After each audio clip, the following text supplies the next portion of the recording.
नमस्कार, मैं हूं सतीश भूटानी। किठवाड़ी गांव के जीवन ज्योति ग्लोबल पलवल स्कूल में पहुंचे हैं हम। 2022-23 की शुरुआत हो चुकी है, आगाज हो चुका है हवन के साथ। मेरे पीछे आप देख रहे हैं हवन हो रहा है। शुद्ध देसी घी के साथ हवन किया जा रहा है।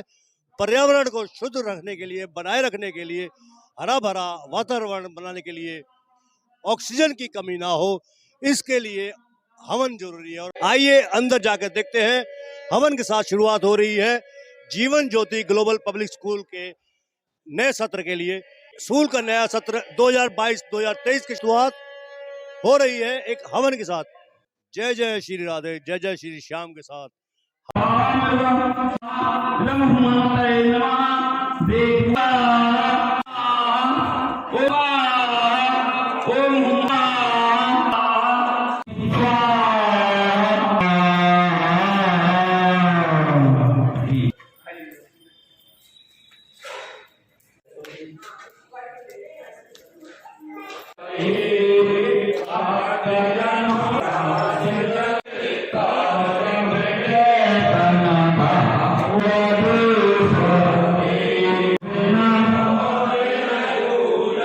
हवन की शुरुआत हुई है हवन के साथ जीवन ज्योति ग्लोबल पलवल स्कूल की।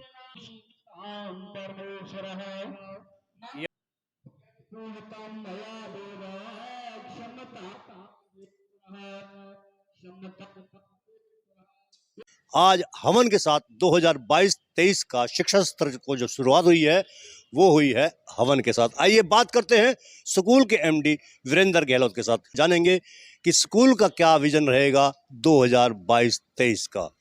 अब तक अगर आपने हमारे चैनल को सब्सक्राइब नहीं किया तो नीचे जो आप देख रहे हैं वैभव क्रांति न्यूज, इसको आप सब्सक्राइब कीजिएगा, फिर उसको लाइक कीजिए, फॉलो कीजिए और उसके बाद एक कमेंट करते हुए शेयर भी कीजिए। बहुत बहुत धन्यवाद। जय हिंद, जय भारत। तो हम बात करेंगे स्कूल के एमडी श्री वीरेंद्र सिंह गहलोत से। गहलोत साहब, सबसे पहले तो आपको बधाई। नए सत्र का शुरुआत आपने हवन के साथ की है। सबसे बड़ी बात तो यह है कि आज के समय में हवन वातावरण को शुद्ध रखता है। क्या कहेंगे आप?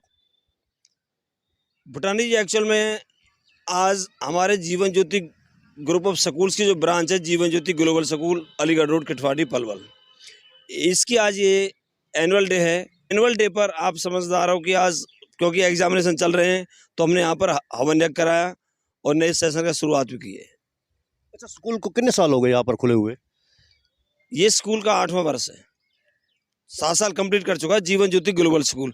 वैसे तो Jeevan Jyoti group of schools का जो जन्मोत्सव है वो 12 मार्च 1999 में है। हमने जो पलवल ब्रांच स्थापित की थी वो 12 मार्च 1999 की थी।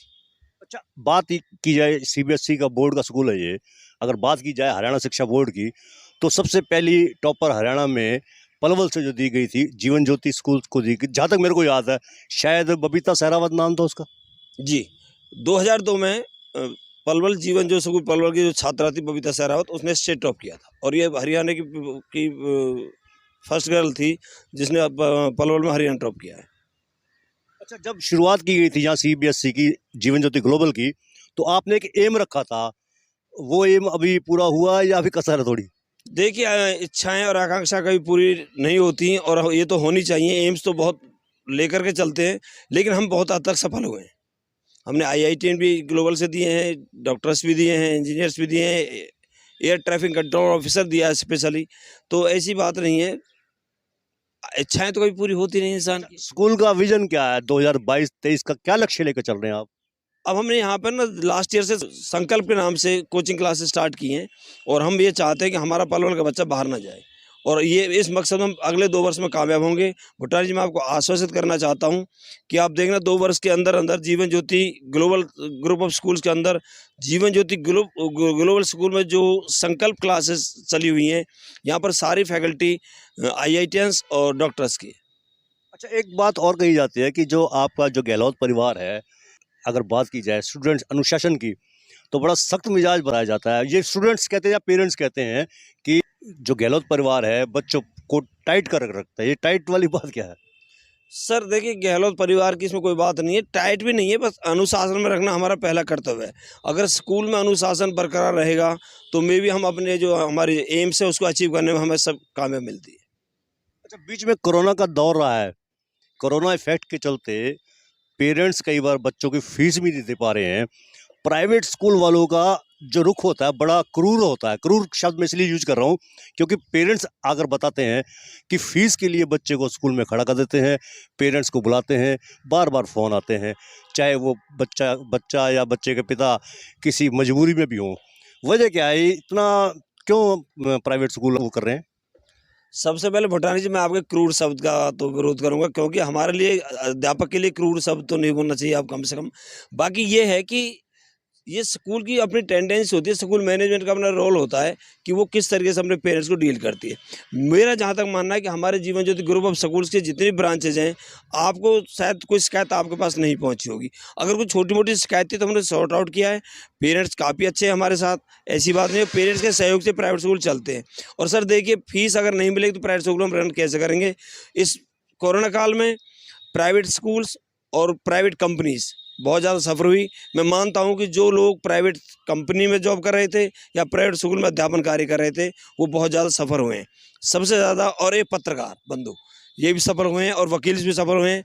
जो 4 ब्रांचेज हैं, प्रेस, चाहे वो प्रेस आपकी प्रिंटिंग हो, चाहे मल्टीमीडिया कैसी भी हो, एक एडवोकेट्स ज़रूर सफ़र हुए हैं, और प्राइवेट स्कूल के टीचर सफ़र हुए हैं, प्राइवेट कंपनी से कर्मचारी सफ़र हुए, सब ज़्यादा ये लोग सफ़र हुए। बाकी तो सारी दुकान भी खुली हैं, मेडिकल स्टोर के लिए, हॉस्पिटलाइज जो जितनी भी संस्थाएं सब चली हैं। किसान का काम में कोई ऐसी रुकावट नहीं आई और गवर्नमेंट जॉब में कोई ऐसी दिक्कत नहीं आई सर। नहीं, क्रूर शब्द मेरा नहीं था। ये क्रूर तो सोशल मीडिया में भी आता है और लोग बताते भी हैं कि प्राइवेट स्कूल वालों का रवैया कुछ अच्छा नहीं रहता है, इसलिए मैंने सवाल किया था। मेरा शब्द नहीं है ये। मैं भी जानता हूँ इस बात को कि प्राइवेट स्कूलों को फीस की बहुत ज़रूरत है, क्योंकि फीस अगर आएगी तो टीचर्स को सैलरी भी मिलेगी और जो फैकल्टीज़ हैं एजुकेशन की वो भी दे पाएंगे। लेकिन इसलिए सवाल खड़ा होता है कि जो लोग मजबूर हैं आज इस समय, उनके साथ स्कूल को मानवता के साथ पेश आना चाहिए। भुटानी जी, मैं इतना अपनी संस्थाओं की मैं बात कर सकता हूँ, चारों संस्थाओं की। जैसा भी पेरेंट्स ने चाहा, हमने पेरेंट्स के साथ वैसे ही तालमेल बैठाया, और इसी वजह से शायद हम इस मुकाम पर हैं। हमारे पेरेंट्स का हमारे साथ विशेष सहयोग रहा है। और मुझे लग रहा है पलवल की, तो मैं बता देता हूँ आपको, पलवल ज़िले की कह देता हूँ आपसे, पलवल ज़िले में शायद किसी ने पेरेंट्स को बहुत परेशान नहीं किया है। रही फीस के स्ट्रक्चर की बात, देखिए फीस स्ट्रक्चर जो भी प्राइवेट स्कूल तय करता है वो अपने इंफ्रास्ट्रक्चर के और अपनी टीचिंग फैकल्टी के ऊपर तय करता है।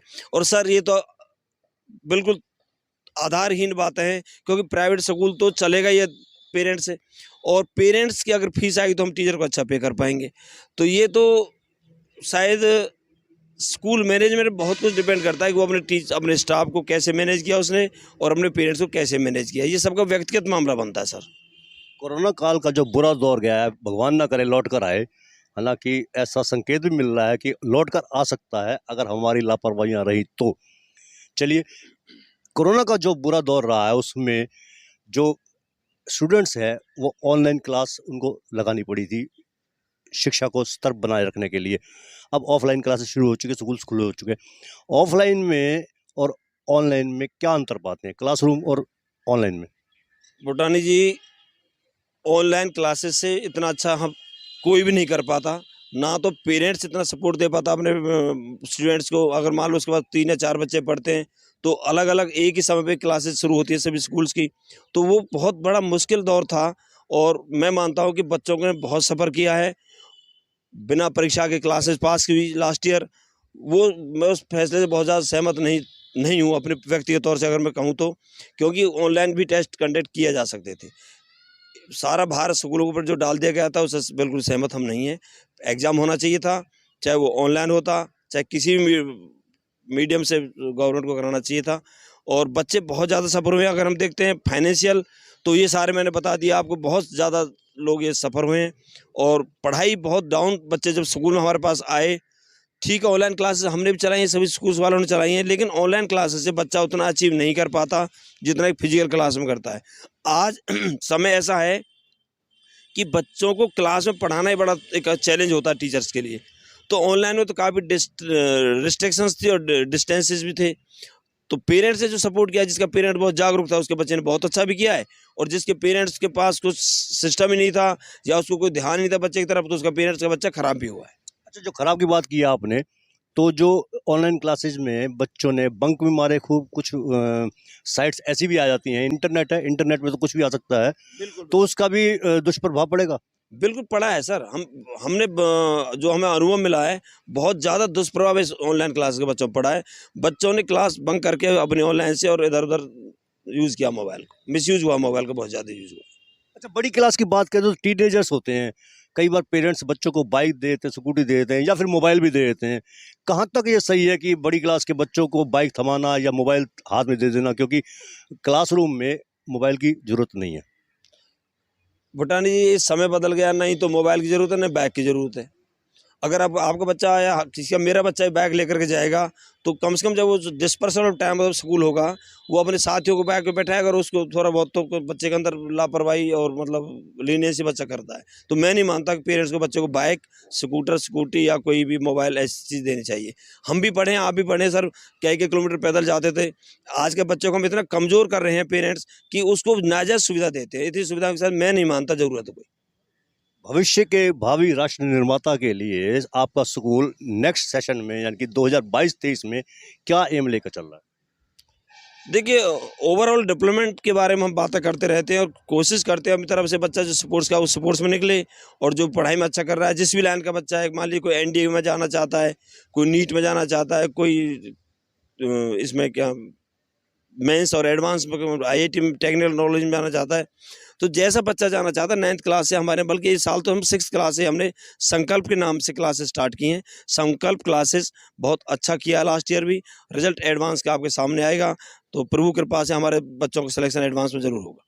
अच्छा, हम देख रहे हैं टीचर्स बहुत लोग जा रहे हैं यहाँ से, अभी भी जा रहे हैं पीछे बिल्डिंग में। क्या कोई टेस्ट वगैरह है स्कूल में? ये हाँ जी, हमने जो हमारे Jeevan Jyoti group of schools है, इसकी जो जितनी भी ब्रांचेज हैं, जितनी भी जिस प्रिंसिपल के पास वैकेंसी थी, उनको हमने कंसोलिडेट करके, इकट्ठा करके यहाँ पर एक टेस्ट कंडक्ट किया है, जो कि रिटन टेस्ट है। उस टेस्ट के लिए यहाँ पर, क्योंकि बेरोजगारी बहुत, आप देख रहे हैं कितने लोग आए हुए हैं, तो टीचर्स अपना टैलेंट दिखाने के लिए आए हैं। उसके बाद उनका अगर जो टीचर्स टेस्ट में पास होंगे, उनका डेमो होगा, उसके बाद उनका सिलेक्शन होगा। तो ये थे हमारे बीच में वीरेंद्र सिंह गहलोत, एमडी हैं स्कूल के ज्योति ग्रुप ऑफ स्कूल्स के। उन्होंने अपने स्कूल के विजन के बारे में बताया कि हम संकल्प फैकल्टी को के जरिए स्कूल के बच्चों का भविष्य संवारेंगे। साथ ही उन्होंने ये भी कहा कि आज के समय में मोबाइल और स्कूटी बाइक्स हैं, इनका उपयोग कम करें, बल्कि स्कूटी और बाइक का उपयोग बिल्कुल भी नहीं होना चाहिए। हाँ, उन्होंने ये भी कहा कि आने वाले समय में स्कूल जो संकल्प लेकर चल रहा है, उसमें पेरेंट्स, स्टूडेंट्स और शिक्षकों के सहयोग से निश्चित रूप से सफलता हासिल करेंगे। जीवन ज्योति ग्लोबल स्कूल से सतीश भूटानी।